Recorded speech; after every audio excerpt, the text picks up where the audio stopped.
The house greeted her with a silence that wasn't emptiness, but rather something like a held breath, when everything around you falls silent and waits to see if you'll have the courage to step onto the first step of someone else's story. And as she carried a cardboard box with old letters through the narrow corridor, she noticed how the shadow of her figure didn't match the movement of her shoulders, as if the light had decided to betray physics for a moment, but she wrote it off as fatigue, a change in the weather, an excessive number of thoughts swirling in her head like autumn leaves in a funnel of air. But a few minutes later, when she went down to the basement, which smelled of dampness and the thoughts of people who had long since stopped breathing this air, she saw a mirror, a tall one, in a wooden frame with dark carvings that resembled intertwined fingers, and it stood leaning in a corner, as if someone had once hurriedly hid it from view and didn't have time to finish the idea. And then she put the box on the cement floor, wiped the dust off the surface with a glass cloth and saw herself, but she saw it as if someone else had been practicing being her for a long time, because in her reflection the shoulders were spread a little wider, the chin was raised almost to a dangerous degree, and the gaze was not at herself, like that of a tired person returning from the city and looking for water and silence, but at her, at the one standing on this side, and she pressed her palm to the cold glass, felt something from the other side just as slowly and carefully rise towards her, and for a moment it seemed that the glass was not reflecting, but touching, and this touch was not temperature, but intention, from which ants stood on the skin.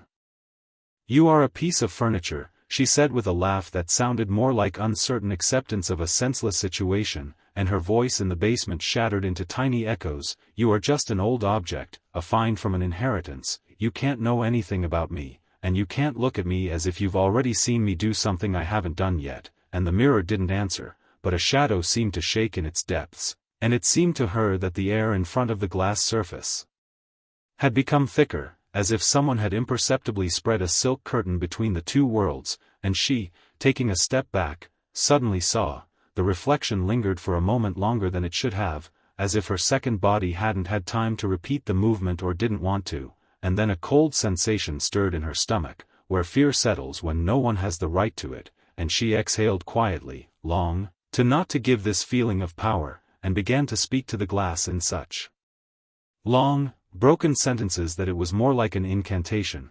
"If you are a carefully waxed nothing who likes to play with the nerves of an heiress, then you will forget my name and my gait, and if you are something that knows how to listen and answer, then I forbid you to repeat me until I ask you to, because I do not like to be outdone." The answer was not a word, not a sign, not a familiar creak, but a barely perceptible movement in the depths, where secret darknesses echoed. In the reflection she raised her right hand later than in reality, and her fingers, which should have been trembling from the cold of the basement, were still and flexible, like the hands of a pianist before the first strong chord, and she, not knowing why she was doing it, spoke once more, this time almost in a whisper, but as if she were speaking into a microphone to an empty hall.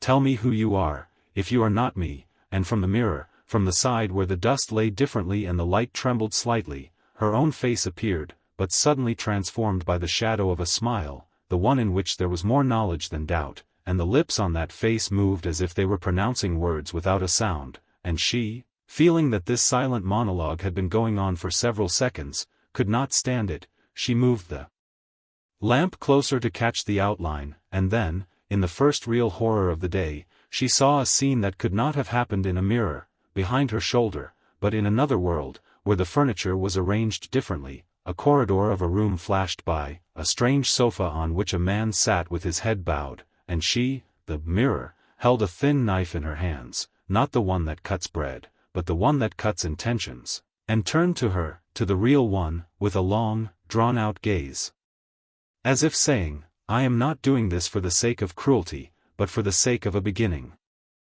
Her knees gave way as easily as if she had been standing on sand after a surf, and she sat down on the edge of the box, which cracked pitifully under its weight, scattering a sheaf of yellowed letters on the floor, and one of them, unfolding, revealed a strange line that she had never read: "Don't look in the glass when you hear your name from the future." And she, without trying to understand where this voice in the paper came from, looked up and saw that the reflection was again not obeying her movements, because there, in that other room, she had put the knife on the table, taken a black-covered diary from her pocket, and opened it to the page where a dry sprig of lavender had been pinned, while her own hands on this side only gripped the edge of the old frame, and she said long, almost desperately, but with a dignity that was not allowed to retreat, "I will not do what you are showing me, because you are not mine.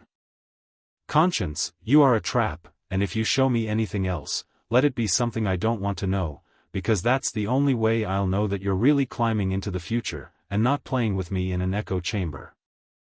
The mirror reacted like a heart to cold water, the air in front of the glass became heavier, and its reflection took a step closer, as if there was no wall between them, and from the depths of the frame, where the black diary lay, a tiny metal thing fell out, a key with a thin front and a spherical head, and she, the other one, bent down, picked it up, brought it up to the glass itself and stared for a long time, as if she wanted to check if she could throw the key through the border, and then something happened that does not fit into any healthy dream. On the floor of her basement, here and now, a small metal figure fell with a thud, a twin key, warm, as if it had just been held in her fingers, and God knows how she did not scream, how she did not run upstairs, how she did not call the first acquaintance with a request to snatch her nerves out of this night, because instead she bent down, picked up the key, hugged it to her palms and, without taking her eyes off the glass, uttered a long, trembling phrase, in which there was more rage than fear.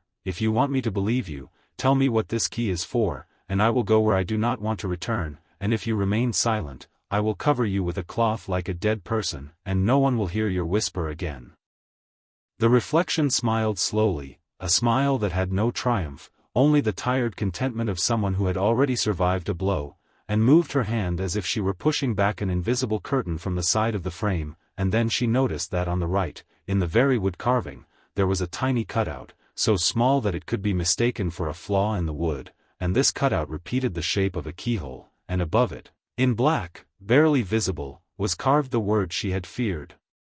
Even before she read it, "Tomorrow," and she, still not believing, but already understanding the rules of the game, raised the key to the rough, old wood, felt the metal enter the hole, and at the same moment the glass trembled slightly, as if it had exhaled, and in it, in that world where shadows moved faster than thoughts, she raised her eyes and said silently, but so clearly that no sound was needed, "When 3 o'clock comes, you will not see yourself," and here, in the basement, the old clock that she had left in the kitchen suddenly struck one lonely stroke, although it had no right to do so, and a wave of image slowly rose from the surface of the glass, as if in water, and instead of her room, another space appeared, a living room with a high window in which the morning cold shone, and behind this window stood I, the same as her, but with bruises under my eyes, a thinner mouth and a look that knows how to not forgive, and I uttered a long, almost solemn sentence, in which every word was a nail in the lid of the usual reality: "You will do it, although you swear now that you will never, and when the glass becomes a door, you will understand that the question is not which of us is real, but who is willing to pay to be it." And she, not looking away, she whispered in response, not a request or a protest, but an oath that is born in people on the edge: "I will not become you if it means losing me." And the mirror, neither agreeing nor objecting, swayed quietly, like a ship setting sail at low tide, and the whole house seemed to listen as someone in its basement called the future by name for the first time. The night that came that day was no ordinary darkness. It resembled a long black ribbon that someone had wrapped around the streets, the houses, and even sleep, and as the clock in the kitchen approached 12, she was still sitting on the edge of the bed, holding the key in her hands, warm to the touch, as if it still pulsed with someone else's intention, and she tried to convince herself not to go to the basement, because in the mirror you can only see what is already inside you, and the harder you run, the faster it catches up with you. But between the first and second strikes of midnight it seemed to her that the floor beneath her feet sighed softly, and the sound was not from wood, but from a deeper place, the place where promises that cannot be broken are kept. She went down without a light, because the lamp had burned out during the day, and she had never brought a new one, and the basement greeted her almost gently, the smell of damp earth, the creak of an old frame, a soft crackling in the wall that could have been attributed to rodents, if it hadn't been for the fact that it sounded rhythmically, as if someone was tapping their fingers on wood, counting down the time. The mirror stood where she had left it, but its depths no longer reflected the basement. Now it showed a narrow room with high walls painted a pale color, and in this room her other sat on the floor, surrounded by the scattered pages of that black diary. On each page were painted doors, different in shape, color, material, but each one had the same inscription in small black handwriting: "Open before it's too late." "You want me to come in," she said quietly, her words breaking against the glass like raindrops against a window, but in another world. She raised her head and pointed to her watch. The hands there showed 2:58. Her heart began to count the seconds louder than any mechanism. She knew there were 2 minutes left. 2 minutes to decide whether to put the key in the slot and see what would happen, or to stay on this side and live with the thought that there, behind the glass, was not just another version of events waiting for her, but another she, ready to do something she would never dare. She held up the key. The metal felt colder than it had a few hours ago. She barely audibly inserted it into the same cutout in the frame, and at the moment when the hands in the other world touched 3 o'clock, the glass in front of her did what she feared most: it retreated back, like water sweeping sand from under its feet, and opened up a space, not bright, not dark, but one where time seemed shattered into fragments. She stepped closer. From there came a soft sound, the rustling of paper and distant breathing, but that breathing was not hers. In that room, her other was holding a diary and holding it out, as if conveying something important. The pages flickered in the light, and she saw on one of them not a door, but her own face, pale, with wide eyes, and under it the inscription: "You will open the wrong door." What does this mean? She spoke faster than she had intended, and it made her own voice in the basement sound like it belonged to someone else. The answer was silence, but in that silence she heard something else, a slight creak behind her. Turning, she realized that the door from the basement upstairs was now half open, although she remembered clearly that she had locked it before going down. And there, up there, in the dark corridor, someone was standing. She couldn't see a face, only an outline. The figure was still, but its presence felt like a weight on her chest. And then the other, in the mirror, slowly raised a finger and pointed not at herself, not at the diary, but directly at this figure in the doorway. The third strike of the clock hung in the air, like a last breath before jumping into the water, and in that second, when its echo disappeared into the silence, the figure in the doorway took a half-step forward. Not abruptly, not frightening with a loud movement, on the contrary, so slowly that it seemed like a conscious act of pressure, a manipulation that a person or something resembling a person does to give you time to realize, there is no way out for you anymore. She squeezed the key in her hand so hard that the metal dug into her skin, and there was something grounding in this brief painful truth, because the pain belonged to her, and everything else no longer belonged to her. In the mirror, the other did not take her eyes off her and held the page of the diary so that she could see the inscription that had just appeared: "Do not call him by his name." Her breathing became short and shallow, like that of a person who found herself in a suffocating room. The figure in the doorway had no face in the usual sense. Instead, it was something blurry, as if it had been covered with a thin layer of fogged glass, and she thought, what if this glass was not outside but inside, and it was hiding not emptiness but someone's all-too-clear presence? "Who are you?" She breathed out in a long, broken sentence, trying to contain both fear and defiance and a willingness to hear the truth she didn't want. "If you're from this side, then tell me why I see you there and here, and why I hear your footsteps at night when the door is closed." There was no answer. But the basement was filled with another sound, quiet but so unpleasant that her ears felt as if they were being filled with warm sand. It was the sound of a fingernail being slowly drawn across the wood. And she realized it was coming from the door, right where the figure stood. In the mirror, the other made a movement that made her mouth dry. She stood up and walked to the edge of the glass so close that their faces were only a few centimeters apart. And then, from the side where there were no sounds, she began to move her lips. This time the words were easy to read: "He won't come in unless you tell him." Her brain automatically began to scroll through names from her childhood, names from her dreams, names she had seen in old letters. Whose name could it be if she had never spoken it but knew it existed? The figure in the doorway tilted its head, and the movement was terribly human. Then she took a step down, the first creak of the wooden stairs sent a chill down her spine. She felt her legs not obeying, her hands acting on their own, one holding the key, the other reaching for the mirror. And at that moment, the temperature in the basement dropped sharply, as if someone had opened a window deep in the glacier. The other, in the mirror, suddenly laughed, quietly, soundlessly, but in a way that made her shoulders tremble. Then she quickly wrote something in her diary, tore out a page, and pressed it to the glass. On the white paper, in black letters, there was one single word. And it was a name. She recognized it before she had time to read it in its entirety.